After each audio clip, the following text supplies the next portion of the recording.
ഇത് ചെയ്യാൻ കഴിയുന്നവന്റെ കൂടെ ഈ ലോകം മുഴുവനും ഉണ്ട്. അവന് വഴിയിലൂടെ ഏകാന്തമായി നടക്കേണ്ടി വരില്ല. വേനൽക്കാലത്ത് ഞാൻ പലപ്പോഴും മൈനിൽ മീൻ പിടിക്കാൻ പോയിരുന്നു.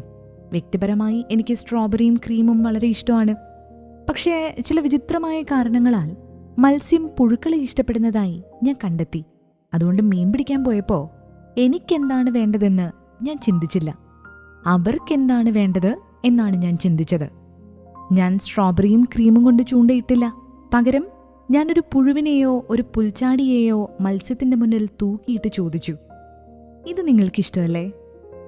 ആളുകൾക്ക് വേണ്ടി ചൂണ്ടയിടുമ്പോഴും ഇതേ സാമാന്യ ബുദ്ധി എന്തുകൊണ്ട് ഉപയോഗിച്ചുകൂടാ? ഒന്നാം ലോക മഹായുദ്ധ സമയത്ത് ഗ്രേറ്റ് ബ്രിട്ടന്റെ പ്രധാനമന്ത്രിയായിരുന്ന ലോയിഡ് ജോർജ് ചെയ്തത് അതാണ്. യുദ്ധകാലത്തെ മറ്റ് നേതാക്കളായ വിൽസൺ, ഒർലാൻഡോ, ക്ലെമൻസോ എന്നിവർ അധികാരത്തിൽ നിന്ന് പോയതിനു ശേഷവും എങ്ങനെ അധികാരത്തിൽ തുടരാനാകുമെന്ന് ആരോ അദ്ദേഹത്തോട് ചോദിച്ചപ്പോൾ താൻ അധികാരത്തിൽ നിൽക്കുന്നതിന് ഏതെങ്കിലും ഒരു കാരണമുണ്ടെങ്കിൽ മത്സ്യത്തിനനുയോജ്യമായ കൊളുത്തുപയോഗിച്ച് ചൂണ്ടയിടണം എന്ന പാഠം താൻ പഠിച്ചതുകൊണ്ടായിരിക്കുമെന്ന് അദ്ദേഹം മറുപടി നൽകി. നമ്മൾ ആഗ്രഹിക്കുന്നതിനെക്കുറിച്ച് എന്തിനാണ് സംസാരിക്കുന്നത്? അത് ബാലിശമാണ്, അസംബന്ധം. തീർച്ചയായും നിങ്ങൾക്കാവശ്യമുള്ളതിൽ നിങ്ങൾക്ക് താല്പര്യമുണ്ട്, നിങ്ങൾക്കതിൽ ശാശ്വതമായ താല്പര്യമുണ്ട്. എന്നാൽ ആ താല്പര്യം മറ്റാർക്കുമില്ല. ബാക്കിയുള്ളവരും നിങ്ങളെപ്പോലെയാണ്. നമ്മൾക്കാവശ്യമുള്ളതിൽ മാത്രമേ നമ്മൾക്ക് താല്പര്യമുള്ളൂ. അതിനാൽ മറ്റുള്ളവരെ സ്വാധീനിക്കാനുള്ള ഒരേയൊരു മാർഗം അവർ ആഗ്രഹിക്കുന്നതിനെക്കുറിച്ച് സംസാരിക്കുകയും അതെങ്ങനെ നേടാം എന്നവരെ കാണിക്കുകയും ചെയ്യുക എന്നതാണ്. നാളെ നിങ്ങൾ ആരെയെങ്കിലും കൊണ്ട് എന്തെങ്കിലും ചെയ്യാൻ ശ്രമിക്കുമ്പോൾ ഇതോർക്കുക. ഉദാഹരണത്തിന്, നിങ്ങളുടെ കുട്ടികൾ പുകവലിക്കരുത് എന്ന് നിങ്ങൾ ആഗ്രഹിക്കുന്നെങ്കിൽ അവരോടത് പ്രസംഗിക്കരുത്. നിങ്ങൾ ആഗ്രഹിക്കുന്നതിനെക്കുറിച്ച് അവരോട് സംസാരിക്കരുത്. എന്നാൽ ബാസ്കറ്റ്ബോൾ ടീമിൽ ഇടം നേടുന്നതിൽ നിന്നോ 100 യാർഡ് ഡാഷ് വിജയിക്കുന്നതിൽ നിന്നോ സിഗരറ്റ് അവരെ തടഞ്ഞേക്കുമെന്ന് അവരെ ബോധ്യപ്പെടുത്തുക. നിങ്ങൾ കുട്ടികളുമായാണോ പശുക്കിടാങ്ങളുമായാണോ ചിമ്പാൻസികളുമായാണോ ഇടപഴകുന്നതെന്ന് പരിഗണിക്കാതെ ഇത് ഓർമ്മിക്കുന്നത് നല്ലതാണ്. ഉദാഹരണത്തിന്, ഒരു ദിവസം റാൽഫ് വാൽഡോ എമേഴ്സണും അദ്ദേഹത്തിന്റെ മകനും ഒരു പശുക്കുട്ടിയെ തൊഴുത്തിൽ കയറ്റാൻ ശ്രമിച്ചു. എന്നാൽ അവരാഗ്രഹിച്ച കാര്യങ്ങളെക്കുറിച്ച് മാത്രം ചിന്തിക്കുക എന്ന പൊതുവായ തെറ്റവർ ചെയ്തു. എമേഴ്സൺ തള്ളി നീക്കി, മകൻ വലിച്ചു.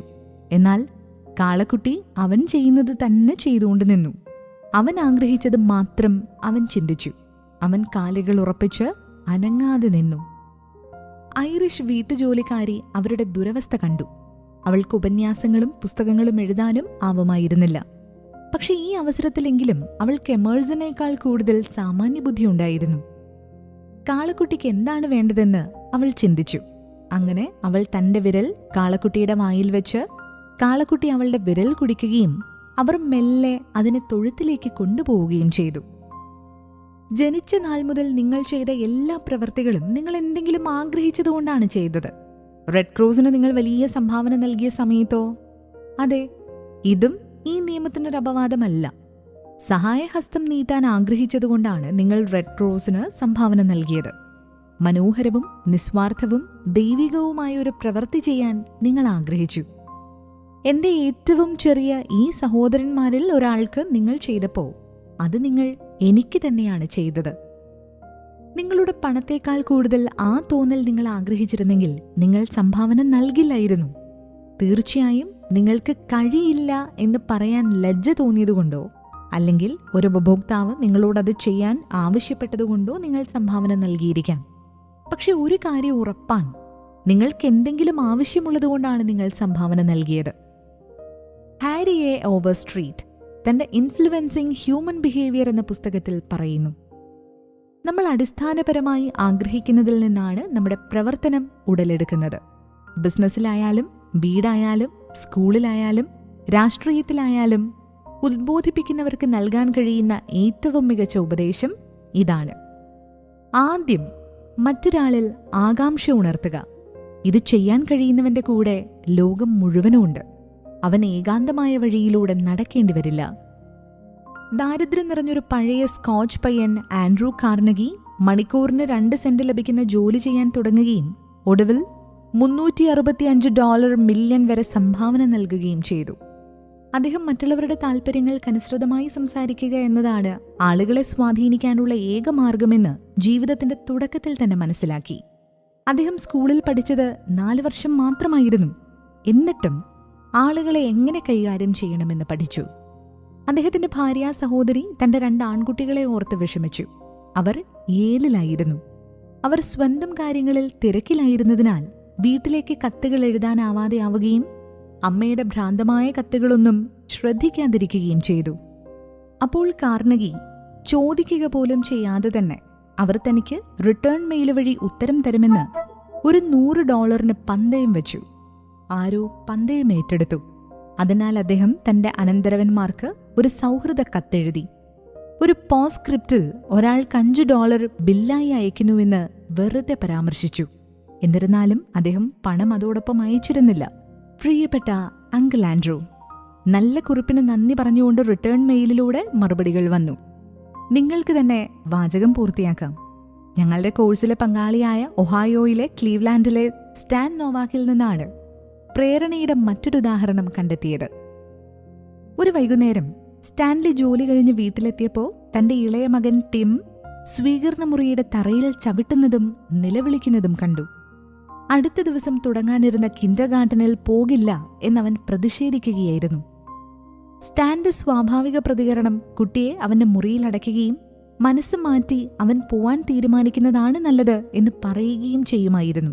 അവന് വേറെ വഴിയില്ലാതെ വരുമായിരുന്നു. എന്നാൽ അന്ന് രാത്രി ഇങ്ങനെ ചെയ്യുന്നത് ടിമ്മിനെ മികച്ച മാനസികാവസ്ഥയിൽ കിൻഡർഗാർട്ടൻ ആരംഭിക്കാൻ സഹായിക്കില്ല എന്ന് തിരിച്ചറിഞ്ഞ സ്റ്റാൻ ഇരുന്ന് ചിന്തിച്ചു.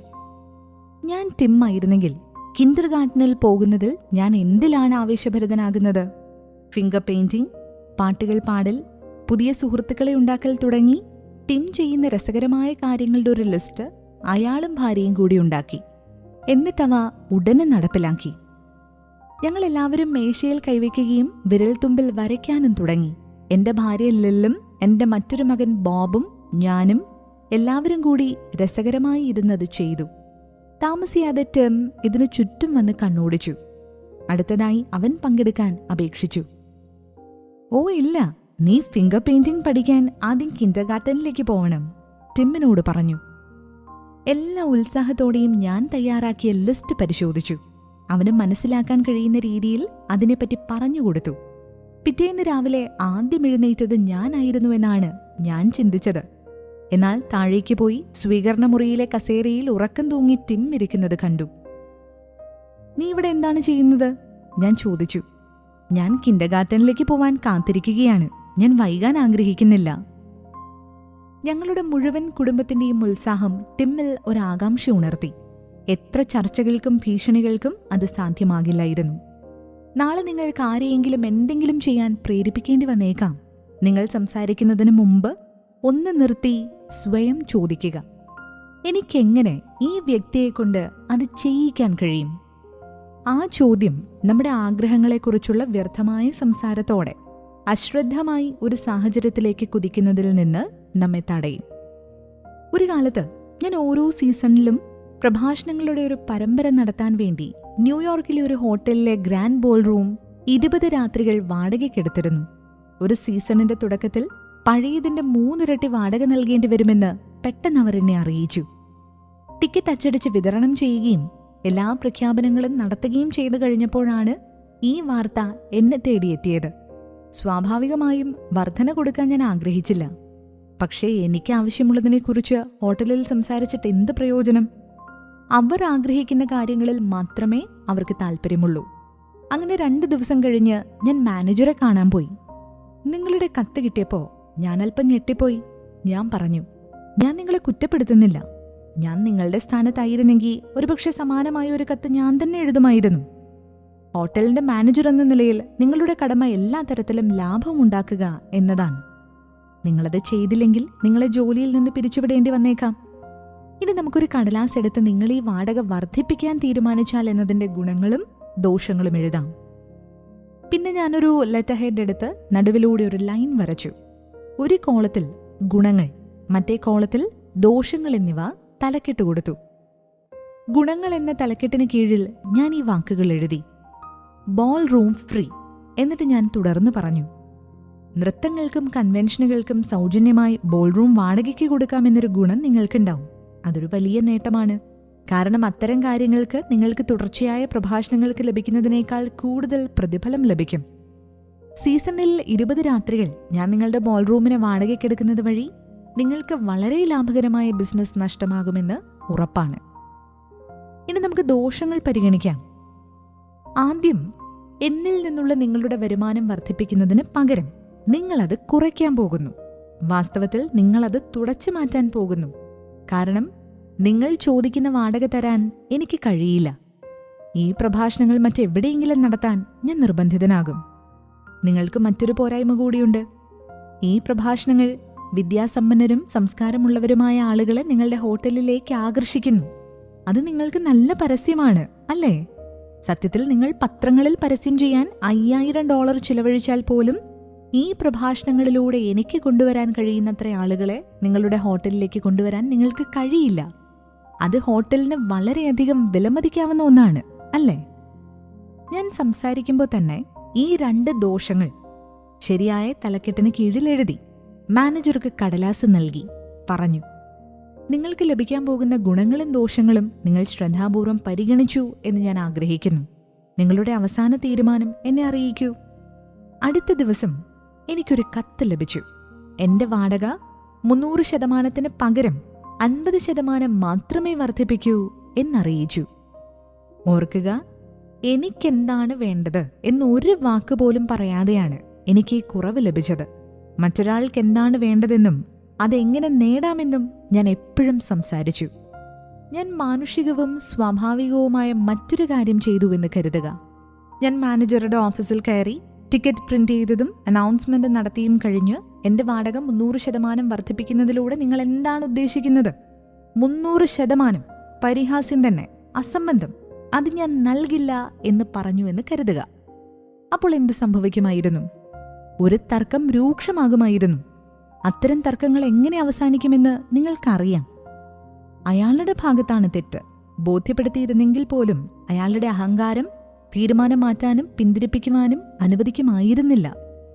മനുഷ്യബന്ധങ്ങളുടെ മികച്ച കലയെക്കുറിച്ച് ഇതുവരെ നൽകപ്പെട്ടിട്ടുള്ളതിലെ ഏറ്റവും മികച്ച ഉപദേശങ്ങളിലൊന്ന് ഇതാണ്. ഹെൻറി ഫോർഡ് പറഞ്ഞു, വിജയത്തിന് ഏതെങ്കിലും ഒരു രഹസ്യമുണ്ടെങ്കിൽ അത് മറ്റൊരാളുടെ കാഴ്ചപ്പാട് മനസ്സിലാക്കാനും ആ വ്യക്തിയുടെ കോണിൽ നിന്നും നിങ്ങളുടെ സ്വന്തം കോണിൽ നിന്നും കാര്യങ്ങൾ കാണാനുമുള്ള കഴിവിലാണ്. അത് വളരെ നല്ല കാര്യമാണ്. ഞാനത് ആവർത്തിക്കാൻ ആഗ്രഹിക്കുന്നു. വിജയത്തിന് ഏതെങ്കിലും രഹസ്യമുണ്ടെങ്കിൽ അത് മറ്റൊരാളുടെ കാഴ്ചപ്പാട് നേടാനും ആ വ്യക്തിയുടെ കോണിൽ നിന്നും നിങ്ങളുടെ സ്വന്തം കോണിൽ നിന്നും കാര്യങ്ങൾ കാണാനുള്ള കഴിവിലാണ്. അത് വളരെ ലളിതമാണ്, വളരെ വ്യക്തമാണ്. ആർക്കും അതിന്റെ സത്യാവസ്ഥ ഒറ്റ നോട്ടത്തിൽ മനസ്സിലാകും. എന്നിട്ടും ഈ ഭൂമിയിലെ 90% ആളുകളും 90% സമയവും അതിനെ അവഗണിക്കുന്നു. ഒരു ഉദാഹരണം വേണോ? നാളെ രാവിലെ നിങ്ങളുടെ മേശപ്പുറത്ത് വരുന്ന കത്തുകൾ നോക്കൂ.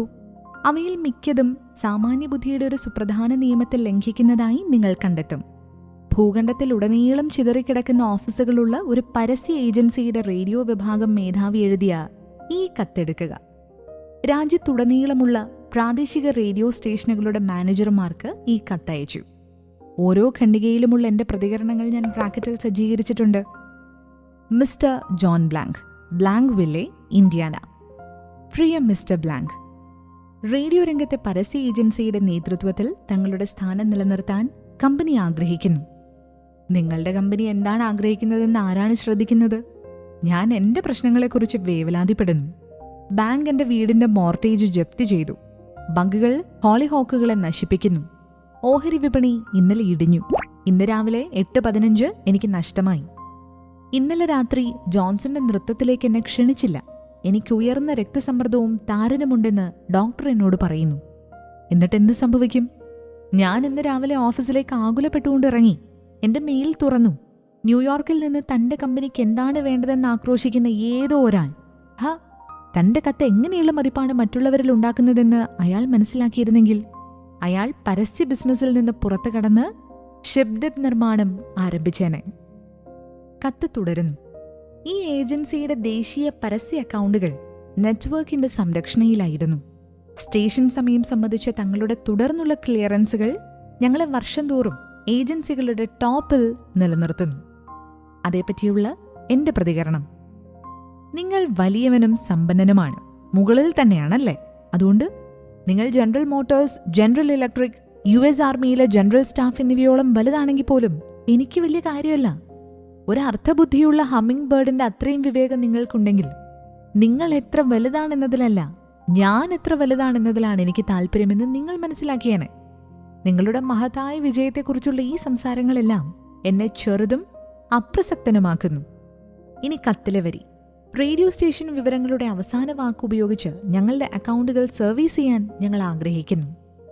അതേപ്പറ്റിയുള്ള എന്റെ പ്രതികരണം: നിങ്ങൾ ആഗ്രഹിക്കുന്നു. നിങ്ങൾ എന്താണ് ആഗ്രഹിക്കുന്നതെന്നോ യുണൈറ്റഡ് സ്റ്റേറ്റ്സ് പ്രസിഡന്റ് എന്താണ് ആഗ്രഹിക്കുന്നതെന്നോ എനിക്ക് താല്പര്യമില്ല. ഞാൻ ആഗ്രഹിക്കുന്ന കാര്യങ്ങളിൽ എനിക്ക് താല്പര്യമുണ്ടെന്നൊരിക്കൽ കൂടി ഞാൻ നിങ്ങളോട് പറയട്ടെ.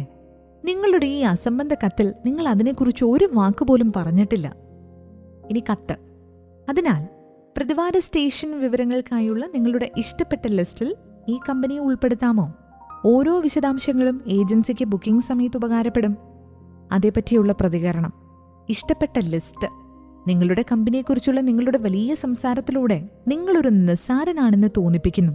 തുടർന്ന് നിങ്ങളെ ഒരു ഇഷ്ടപ്പെട്ട ലിസ്റ്റിൽ ഉൾപ്പെടുത്താൻ നിങ്ങൾ എന്നോട് ആവശ്യപ്പെടുന്നു. നിങ്ങൾ അത് ചോദിക്കുമ്പോൾ നിങ്ങൾ ദയവായി എന്ന് പോലും പറഞ്ഞില്ല. ഇനി കത്ത്. നിങ്ങളുടെ ഏറ്റവും പുതിയ പ്രവൃത്തികൾ ഞങ്ങൾക്ക് നൽകിക്കൊണ്ടുള്ള ഈ കത്തിന്റെ പെട്ടെന്നുള്ള മറുപടി പരസ്പര സഹായകമാകും.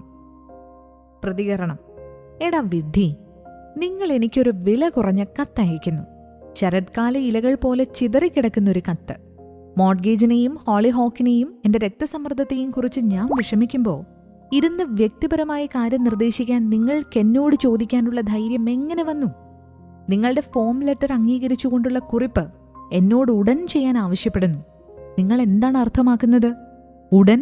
നിനക്കറിയില്ലേ ഞാൻ നിന്നെ പോലെ തന്നെ തിരക്കിലാണെന്ന്? അല്ലെങ്കിൽ ഞാൻ അങ്ങനെയാണെന്ന് കരുതാനാണ് എനിക്കിഷ്ടം. ഞങ്ങൾ ഈ വിഷയത്തിലായിരിക്കുമ്പോൾ എനിക്ക് ചുറ്റും ഓർഡർ ചെയ്യാനുള്ള യജമാനാവകാശം ആരാണ് നിങ്ങൾക്ക് നൽകിയത്? അത് പരസ്പരം സഹായകമാകുമെന്ന് നിങ്ങൾ പറയുന്നു. അവസാനം നിങ്ങൾ എന്റെ കാഴ്ചപ്പാട് കാണാൻ തുടങ്ങി. എന്നാൽ അതെങ്ങനെ എന്റെ നേട്ടമാകുമെന്ന കാര്യത്തിൽ നിങ്ങൾക്ക് അവ്യക്തതയുണ്ട്. വളരെ വിശ്വസ്തയോടെ ജോൺ ഡോ, മാനേജർ, റേഡിയോ വിഭാഗം. അവസാനമായി ഇവിടെ പോസ്സ്ക്രിപ്റ്റിൽ എന്റെ ഒരു പ്രശ്നം പരിഹരിക്കാൻ എന്നെ സഹായിച്ചേക്കാവുന്ന ചിലത് നിങ്ങൾ പരാമർശിക്കുന്നു. എന്തുകൊണ്ടാണ് നിങ്ങളിത് എഴുതിക്കൊണ്ട് കത്താരംഭിക്കാത്തത്? എന്താണ് പ്രയോജനം? നിങ്ങൾ എനിക്ക് അയച്ചതുപോലെയുള്ള ഇത്തരം കത്തയക്കുന്ന ഏതൊരു പരസ്യക്കാരനും അവന്റെ മെഡുല്ല ഒബ്ലോങ്കേറ്റയിൽ എന്തോ കുഴപ്പമുണ്ടെന്ന് വേണം കരുതാൻ. ഞങ്ങളുടെ ഏറ്റവും പുതിയ പ്രവർത്തനങ്ങൾ നൽകുന്ന ഒരു കത്ത് നിങ്ങൾക്ക് ആവശ്യമില്ല. നിങ്ങൾക്ക് വേണ്ടത് തൈറോയിഡ് ഗ്രന്ഥിയിലെ ഒരു കോട്ട് അയഡിനാണ്. ഇപ്പോൾ പരസ്യത്തിനായി ജീവിതം മുഴിഞ്ഞുവെക്കുന്നവരും ആളുകളെ സ്വാധീനിക്കുന്ന കലയിൽ വിദഗ്ധരായി വേഷമിടുന്നവരുമായ ആളുകൾ തന്നെ ഇങ്ങനെയൊരു കത്തെഴുതിയ കശാപ്പുകാരനിൽ നിന്നോ ബേക്കറിക്കാരനിൽ നിന്നോ ഓട്ടോ മെക്കാനിക്കിൽ നിന്നോ നമുക്കെന്ത് പ്രതീക്ഷിക്കാനാകും?